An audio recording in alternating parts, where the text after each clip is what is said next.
Olá, estamos no século XXI. Praticamente tudo mudou com o passar do tempo. O modo como nos comunicamos, o modo como nos locomovemos e até mesmo o modo como comemos foi se alterando. Estamos em um mundo em constante transformação. Mas você já parou para pensar um pouquinho como essas mudanças aconteceram? E que papel essas coisas assumiram hoje? E mais, o que serão delas daqui para frente? É essa a nossa missão, mostrar toda essa relação histórica de diversos temas para melhor compreendê-los. Começa agora o Linha do Tempo.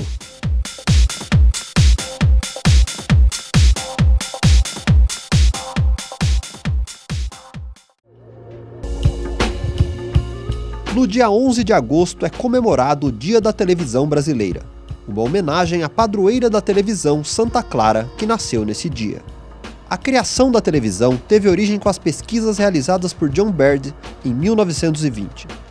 3 anos depois, em 1923, o russo Vladimir Zworykin criou e patenteou o iconoscópio, o que lhe rendeu, anos mais tarde, um contrato com a RCA. A partir desse equipamento, ele pôde desenvolver os primeiros tubos de televisão. A produção em escala industrial do aparelho só ocorreu a partir de 1945. Com isso, mesmo que a TV fosse um item de luxo nas casas, as transmissões abertas começaram a ganhar força. No Brasil, em 1950, houve a inauguração da TV Tupi, pelo jornalista Assis Chateaubriand. Na ocasião, ele precisou importar 200 aparelhos dos Estados Unidos para que o público assistisse. A TV era em preto e branco, o que só mudou em 1954, quando a rede americana NBC conseguiu a transmissão a cores. Para muitos, a televisão é considerado o maior meio de comunicação do século XX. Para falar sobre a evolução da televisão, recebemos William Serozi Balan.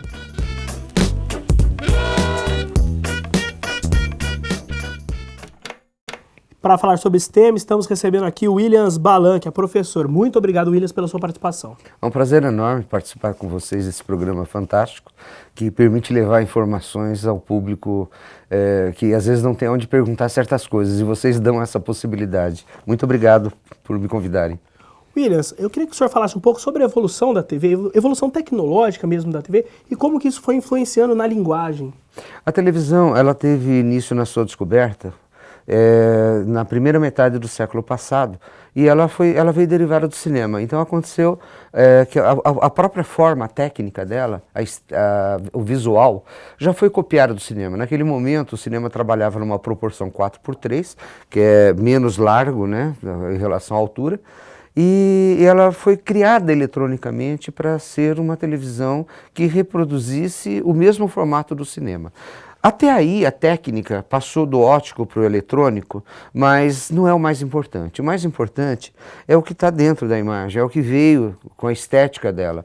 A televisão, ela tinha um processo de vivo. Você não tinha equipamento para gravação. O que você tinha era filmagem, película. Então, ou os programas eram produzidos com película, ou os programas eram ao vivo. Né? Como a indústria cinematográfica americana ela é da primeira metade do século passado, ela já tinha uma certa experiência em produção de filmes.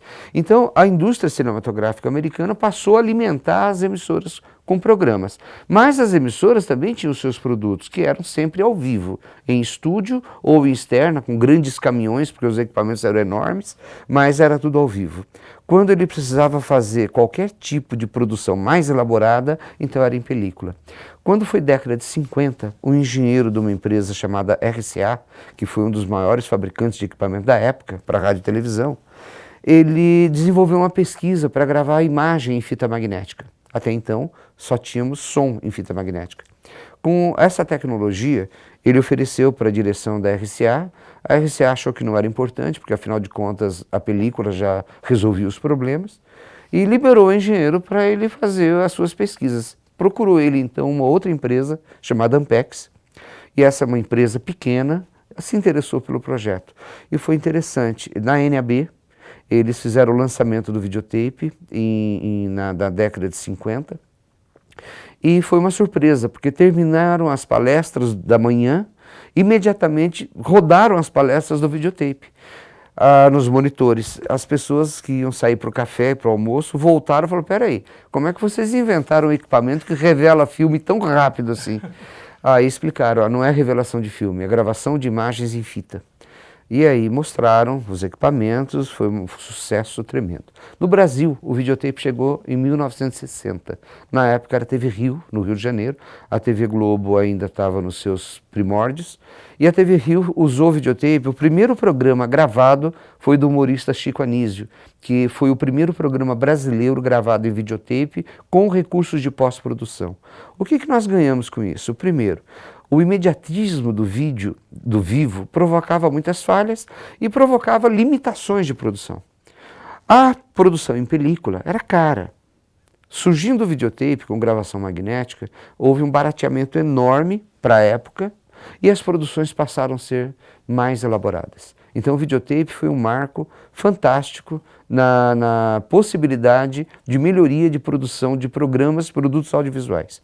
O cinema já foi evoluindo com diversos aspectos, tendo melhor aproveitamento do campo visual, aumentando a largura da cena. E a televisão só pôde conseguir isso quando a tecnologia digital se fez disponível. E a tecnologia digital ela começou a ser pensada na década de 80. Foi quando o vice-presidente da NAB é uma associação dos fabricantes de equipamentos de rádio e televisão, National Association of Broadcasters, né, que são os fabricantes. Eles têm uma feira anual que acontece em Las Vegas, onde nessa feira é feito o lançamento dos equipamentos de rádio e televisão que vão ser disponibilizados para as emissoras. E no final da década de 80, um senhor chamado Michael Hall, ele era vice-presidente de tecnologia da NAB. Ele chegou no pessoal e falou, olha pessoal, vamos fazer um cálculo aqui rapidamente. As 3 grandes emissoras dos Estados Unidos, a NBC, a CBS e a NBC, a CBS e a ABC, elas disputavam em torno de 33% de audiência cada uma, eram as maiores dos Estados Unidos. Elas faturam no mercado publicitário americano em torno de 12 bilhões de dólares. As emissoras de rádio faturam em torno de 8 bilhões. A televisão cobre 98% do nosso território, tanto como aberto quanto cabo, que nos Estados Unidos a TV a cabo é muito forte, né? A maioria das casas recebe sinal por TV a cabo. No entanto, o rádio, que cobre quase 100%, fatura aí em torno de 8 bilhões, e a internet, que está começando praticamente, já é década de 90, né? Começo da década de 90, final de 80, a internet, com 4% da população, fatura 6 bilhões de dólares. Aí é uma relação impressionante. Ora, se as grandes broadcasters, se as grandes emissoras de televisão têm um faturamento o dobro da internet, cobrindo o país inteiro, os Estados Unidos inteiro, como que a internet, cobrindo só 4% da população naquela ocasião, conseguia um faturamento tão alto? Aí ele falava, olha, ou vocês, fabricantes, busquem a tecnologia digital, sai do analógico e busca outras possibilidades, ou a informática vai engolir vocês. E vocês vão se tornar jurássicos. Então ele chamou de dinossauro todo mundo, foi a maior polêmica. Mas isso fez com que as pessoas começassem a pensar. E começaram a buscar, por pesquisas da indústria, a tecnologia de compressão de sons e imagens no formato digital, uma tecnologia que já vinha sendo pesquisada desde a década de 50. Tanto que a primeira imagem digital ela foi construída em uma resolução de 120 por 120 pixels, que são os pontos que formam a imagem, já no final da década de 50. Mas ela demorou um pouco para evoluir. Quando foi década de 90, ela explodiu. Praticamente todo lar tem uma televisão. Como que o senhor enxerga a penetração da TV na sociedade brasileira, principalmente? Na sociedade brasileira, e não só na brasileira, né? A gente pode falar da brasileira, mas ela tem muito da realidade social internacional. Você veja o seguinte, quando foi década de 80, houve o lançamento de satélites, já pensando em satélite de comunicação, e a Embratel, na época era estatal brasileira, lançou 2 satélites, o Brasilsat 1 e o Brasilsat 2. O objetivo era fazer a melhoria das comunicações nacionais. E também foi cedido para os canais de televisão mediante contrato, obviamente, não era de graça, mas para que ela pudesse distribuir seu conteúdo pelo país. O Brasil, um tamanho absurdamente enorme, um continente, né? O satélite viria muito a facilitar, porque até então as comunicações eram todas por sistemas de antenas terrestres, né? E com esse surgimento do satélite, aconteceu o seguinte: as emissoras começaram a se preparar para gerar programação de um ponto único para todo o país. No caso da Globo, Rio de Janeiro, no caso da Bandeirantes, São Paulo, no caso então, TV Tupi e Manchete São Paulo, depois da Tupi, mesmo após a sua falência, outras assumiram. Mas, enfim, o objetivo era cobrir todo o território nacional por um outro meio, não apenas pelo sistema normal das TVs abertas. Aí aconteceu o seguinte: muitos lugares no Brasil têm sombras de sinal, porque o sinal de televisão, o sistema de onda, ele não vai para todos, ele se bloqueia num prédio, ele se bloqueia numa montanha, né? E tinha lugares com sombra que não pegava sinal. Enquanto as emissoras brasileiras estavam fazendo seus testes de programação na televisão, via satélite, que isso demorou um ano, um pouco mais, começaram a surgir nos pequenos vilarejos antenas parabólicas, onde as pessoas pegavam o sinal de televisão, finalmente, porque até então não tinha, e começavam a ter acesso ao conteúdo gerado, né? Não entrando na questão cultural, se é gerado do Rio, se é gerado de São Paulo, ou se é gerado do Nordeste, né? É um outro dilema, uma outra questão, mas eles passaram a ter um sinal de televisão.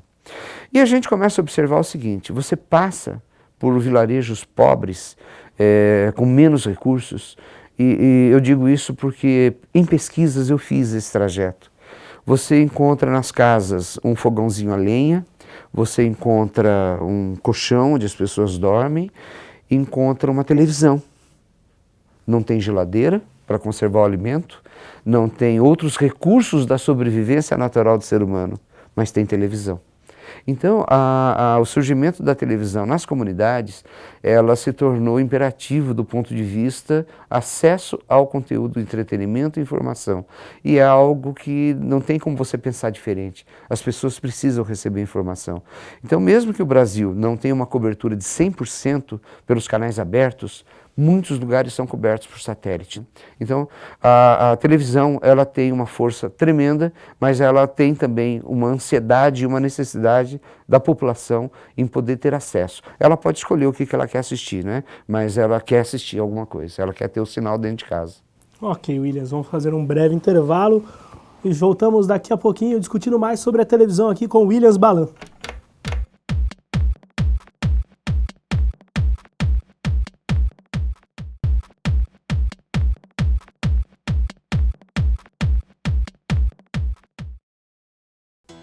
No bloco anterior do Linha do Tempo, você conferiu um breve histórico da evolução da televisão e como isso determinou a linguagem desse meio de comunicação. Uma das novidades é a TV digital. Com melhoria de imagem e som, ainda possibilita a interatividade com o telespectador. Em 2003, o Brasil decidiu que iria adotar o sistema de TV digital do Japão. Mas só em dezembro de 2007 ocorre a primeira transmissão digital da TV brasileira. O vídeo trazia imagens da história da televisão no Brasil e pronunciamentos políticos. Desde então, o governo vem tentando popularizar a TV digital no país. Hoje, especialistas acreditam que a TV enfrenta um de seus maiores adversários, as plataformas on demand. Para se ter uma ideia, até o fim do ano passado, o Netflix já tinha mais de 53 milhões de inscritos. A receita total gerada no primeiro quadrimestre de 2014 foi de 6,26 bilhões de dólares. Para falar sobre a TV e essas novas plataformas, continuamos nossa conversa com William Serozi Balan. Estamos de volta com a Linha do Tempo, recebendo hoje aqui o professor Williams Balan. Professor, nos últimos anos se falou muito da questão da digitalização. O senhor até entrou um pouco nesse assunto no primeiro bloco, eu interrompi o senhor. Gostaria que o senhor continuasse falando um pouco sobre esse tema. O que muda no modo de ver TV, doutor? Bom, a questão do digital ela veio por duas razões. Uma necessidade tecnológica, não havia como não entrar nela, e uma outra necessidade sobre o espectro de frequências que é por onde passam tudo que é sem fio. E esse espaço é limitado. Hoje, esse espaço que a televisão utiliza, os canais de 2 até 13, é um espaço de frequências muito rico do ponto de vista dos recursos que ele oferece para as comunicações. E ele é o mesmo espaço que a telefonia usa para o 4G. Então, era importante transformar a televisão digital, que usa um outro espaço de frequência do espectro, para liberar esse espaço para que a telefonia pudesse melhorar os seus serviços, né? Inclusive o 4G. A mudança da tecnologia digital no Brasil, ela está em fase de implantação, não estão todas as cidades cobertas ainda, e se houver um apagão analógico, muita gente vai ficar sem televisão. Por isso o governo já mudou essa previsão várias vezes, e acredito que vai mudar outras, porque os custos para fazer essa implantação geral são muito altos. Agora, isso implica em umas outras situações. A digitalização da televisão beneficiou outras coisas. Por exemplo, codificação de sinal para áudio, codificação de sinal para vídeo, a conversão de imagens em dados, de tal maneira que tudo aquilo que você usa para uma comunicação, que é som, imagem, texto, imagem em movimento, tudo isso é digitalizado. Em sendo digitalizado, ele pode ser manipulado no processo de produção. Houve uma melhoria enorme na qualidade, houve uma melhoria enorme nos processos de produção, enquanto uma ilha de edição precisava ter um espaço enorme como esse estúdio para você ter 3 máquinas, hoje você monta no notebook. Né? Então, o processo permitiu também outras coisas. O surgimento da internet, que primeiro foi criada para uso militar, depois utilizada para pesquisas das universidades. E finalmente, quando Tim Berners-Lee resolveu, foi o chamado pai da internet, criou o sistema www, ele permitiu que qualquer pessoa pudesse ter acesso à internet. E hoje a gente pode considerar a internet como uma mídia que não tem como você voltar atrás. Ela te permite mandar texto, som, imagem, enfim. Permite você mandar programas de televisão. A partir do momento que você começa a utilizar esse meio para enviar programas de televisão, você joga na população uma outra forma de se ver televisão. Nós temos agora vários tipos de acesso. No Brasil, nós temos uma pesquisa, inclusive, que foi levantada. No Brasil, você tem 5 formatos para acessar entretenimento e informação. A TV aberta, normal, essa que a gente pega do canal 2 até o canal 13 e tal, os HF. A TV por assinatura, que pode ser por cabo ou por satélite. O acesso a serviços de filmes na internet. O acesso a serviço de filmes on demand, ou seja, o on demand é aquele que a pessoa busca. Ele não está na grade de programação, mas ele está lá no acervo da emissora e você busca para assistir, que as TVs por assinatura oferecem, e as TVs por assinatura via internet. E aí começaram a surgir serviços de entrega de programação via internet. E aí você tem mensagens, você tem texto, você tem compartilhamento de imagens, redes sociais, todas utilizando a tecnologia de rede da internet. E a televisão, ela passou também a ter o seu espaço ali dentro. Mas o que aconteceu é que a população em pesquisas, cujos números são até um pouco assustadores, de 2, 3 anos para cá, a população não está mais querendo assistir aquela programação cujo conteúdo é escolhido por um departamento de programação segundo pesquisas que ela faz do seu hábito, do seu comportamento. Então ela gera um conteúdo sequencial para que você possa assistir. Unilateral. Unilateral. Né? Você só tem aquela transmissão daquele ponto para você. A possibilidade da interação só vem agora com a TV digital, mas ainda a passos muito lentos. Só que é o seguinte, por que agora que o cidadão ele vai assistir aquele programa que ele tem que sentar na poltrona de casa às 9 horas da noite para assistir aquele programa, se ele pode depois, na hora que ele pode, no tempo dele, acessar? Então, há um resultado de pesquisa onde a geração de até mais ou menos 30 anos de idade, olha, 30, eu não estou mais falando de adolescente, nós estamos falando de pessoas que já estão comprometidas com trabalho, com família, são aquelas pessoas que a gente imaginava que sentava na sala de estar para ver televisão, também estão fazendo uso do dispositivo móvel. E aí a população prefere fazer a sua própria programação, segundo essas pesquisas, do que ficar esperando uma programação linear. Qual é a programação mais buscada hoje em televisão linear? Os telejornais, que são ao vivo, programas esportivos, que são programas também, a maioria das vezes, ao vivo, e alguns outros programas que por alguma razão, ele prefere assistir na televisão do que os demais. Agora, a gente tem uma questão, que eu posso citar alguns números dos Estados Unidos? Sim, posso falar. Olha aonde nós chegamos. Nos Estados Unidos, eu tenho esses números dos Estados Unidos porque são dados recentíssimos, são dados agora do mês de abril. Então, eu prefiro... Os do Brasil eu tenho de 2014. Mas refletem um pouco nossa realidade. Mas reflete. Também, né? Então, nesses dados dos Estados Unidos, olha o que acontece. São 54 milhões de assinantes de TV por assinatura, ou a cabo ou satélite. 29 milhões de assinantes de telefonia com pacote combo, que tem telefone, internet, televisão, né? São 56 milhões de assinantes de banda larga. Olha, nós temos mais assinantes de banda larga lá do que assinantes de TV por assinatura. E agora, pasmem, a Netflix, que para quem não conhece é uma locadora de vídeos online, né? Ela tem mais de 57 milhões de assinantes.